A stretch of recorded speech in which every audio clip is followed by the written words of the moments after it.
Radio Zumel 1000 ezali radio oyo ya bino ba peuple oyo bozali koluka vérité esika ezali yango wana tolobi na bino ete bolandaka Radio Zumel 1000 po ete Radio Zumel 1000 ezali radio oyo ezali kobimisela bino ba vérité oyo bokoki koyoka yango esika mosusu te kasi Radio Zumel 1000 epesi bino occasion po ete boyokaka nyonso oyo tobombeli bino na kati na masolo ya mokolo na mokolo.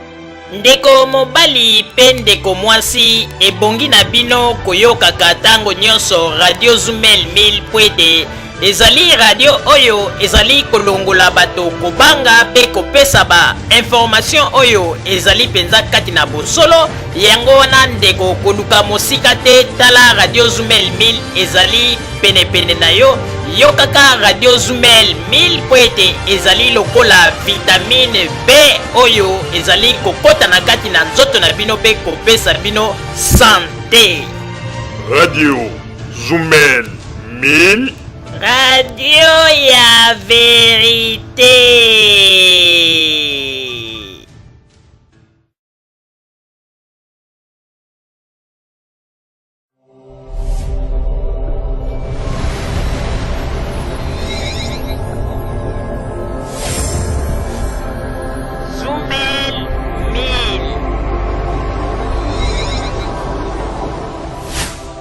Bandeko babolingo mbote na bino bae bomesana kolanda Radio Zumel 1000. Bandeko babolingo lelo tozali na esengo mingi pona ko présenter bino ba émission o bomesana kolanda mokolo na mokolo. Lelo tokolobela bino nini bandeko babolingo. Lelo tozali na esengo ya kopesa bino ba information oyo bokomela kibiso pe botuna kibiso oyo botindela kibiso ba image pona koloba ndenge nini boyoki ete honorable Francis Kalombo abebisi lokumu na ye ya kidepite pe honorable Francis Kalombo asali ba makambo oyo ndenge tomoni badio mindongala basalaki me ya ye balobi ezali encore plus grave. Pe bandeko mingi bakomelaki biso pe bamosusu babengi biso balobi non bomekana nukolobela likambo oyo po tomoni ete botombolaki mongongo makasi na masolo ya dio mindongala me ekomi na oyo ya honorable Francis Kalombo tomoni bozali koloba te pe bandeko balobaki tolingi toyoka pe bino bomeka kolobela yango.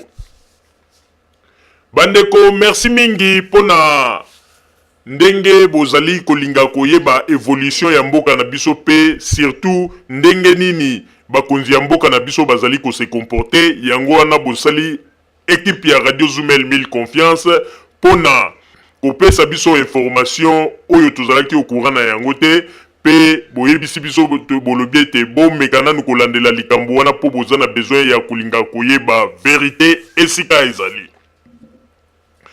Bandeko babolingo na banzi ete na mokili oyo na makambo mingi oto yokaka na makambo mingi oto monaka pe na makambo mingi bato ba mesana koloba il faut kozalaka toujours na ba réserve po ndeko ezana ba makambo mosusu tango koyoka ngo boye obandi koloba mbala moko mabe ya moto obandi mbala moko kofinga moto pe obandi mbala moko ko critiquer moto mais tango koya kotala boye nzoka nde vérité ezalaki kote oyo kutu yo zalaki kokanisela te.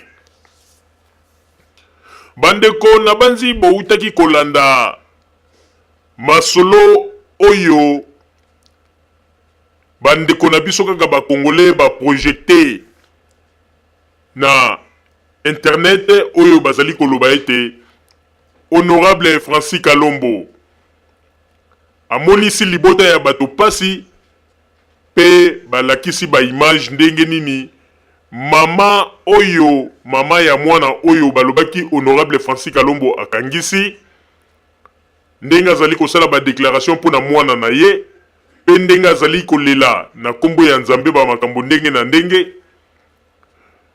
Equipe ya Radio Zumel 1000 pona bolingo na bino ba auditeur pona ndenge bomesana tango nyonso kopesa biso confiance totikalaki te na système ya kotala kaka ba image wana po mbala moko to banda koloba Non.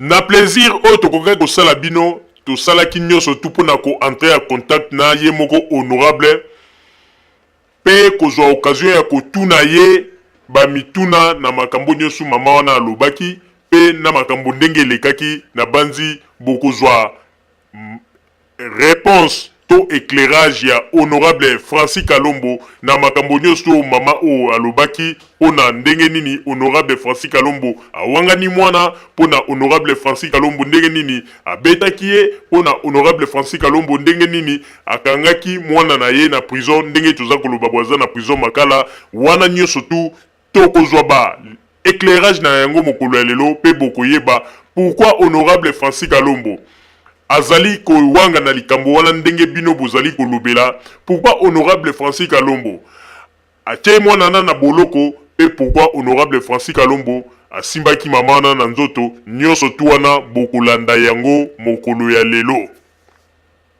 yango wana ndeko tozali kosenga na biso surtout ba congolais tozala na système soki boyoki likambo to toyoki likambo tozalaka nanu agité te ya koréagir sans que tozwa retour ya likambo oyo biso toyoki likambo ezalaka mbangu mpona kobima mpona moto aloba me mpona sikoyo likambo wana verité eya ezwaka mwa temps yango wana na minito bandeko na banzi bokozala na esengo mpona nini ekipe ya Radio Zoomel 1000 ekei kolukela bino verité na minute oyo bokoyoka honorable Francis Kalombo ndenge nini a répondre na micro ya Radio Zoomel 1000 pendant 45 minutes pona koyebisa bino ndenge nini ba makambo elekaki ndenge nini atalisi ba makambo oyo ezalaki mwa flou na maloba ya mama wana pe apesi éclairage na yango yango wana pona yango ya mbote tokota na kati na masolo yango malamu na kosengana na papa Botamba abetela biso loyembo oyo ya honorable Francis Kalombo oyo ekipe ya Radio Zoomel 1000 tosalela ye na nzela ya papa na biso to monsieur akompa oyo ya beta yango na motema moko yango wana tokosenga na papa Botamba kuna na régie betela biso loyembo ya honorable Francis Kalombo po ete na tango tokolobela nde makambo na ye pe tokoyoka maloba nini oyo alobi na oyo nyonso to ezali ba accusation basali mpo na ye pe tokoyeba verité ndenge kaka toyebisaka bino Radio Zoomel 1000 ezali radio ya verité pe ezali lokola vitamine B oyo ezali kopesa bino tango nyonso tu santé papa Botamba loyembo s'il vous plaît.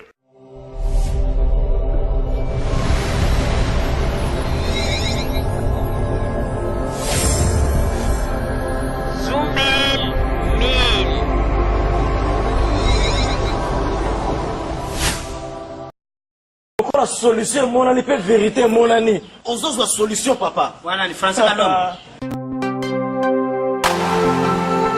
Toute autorité vient de Dieu.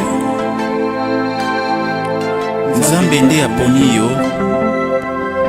Nzambende atie wana. La voix du peuple, c'est la voix de Dieu.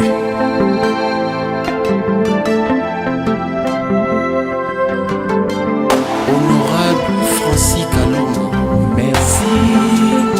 Ona oyo zali kosala oyo zali kosala ezali komonana emonani na biso ya bato omoyo zala motema mabe oyo ignore. Merci honorable Francis Kalombo pour la acte oyo zali kopoze tala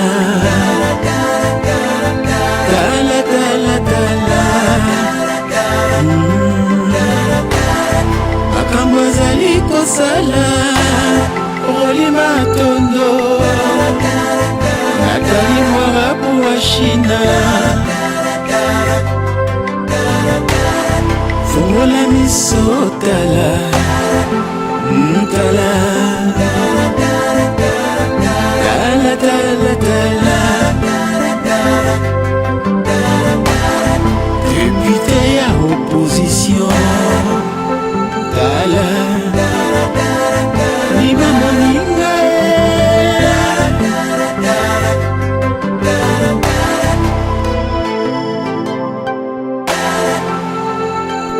Moniere na mutu, pe slogan na monoko, peuple d'abord. Mais une fois bazui bokonzi, bazui moniere yango babwaki. Babosani peuple, bolakisi ba vraie face na bino. Grand prêtre César Ngadi. Honora Francis Kalomba lokoti moniere oyo bobwaki. Yende akomi koede tala, tala, tala, tala. Madi Tiembe, Amina Tiembe, Niki Tiembe, Fungola miso tala, tala, tala, tala, tala. Député à UDPS, tala, Lima Moninga.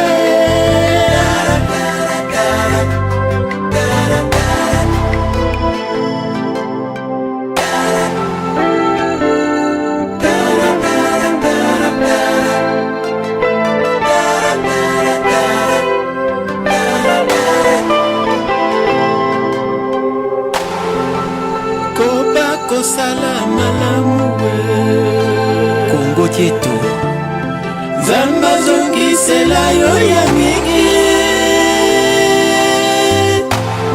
Abatela yo na libota na yo Banguna mayoka sonie Tala, tala, tala, tala.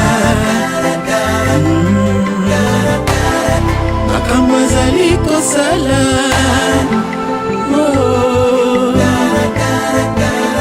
ezali komonana Marie-Jo Kalema Minigate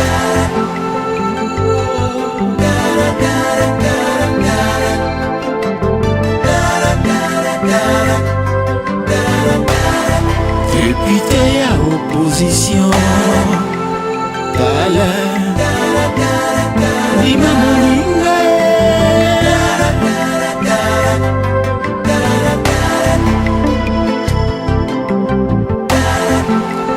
tala tala tala tala makambo azali kosala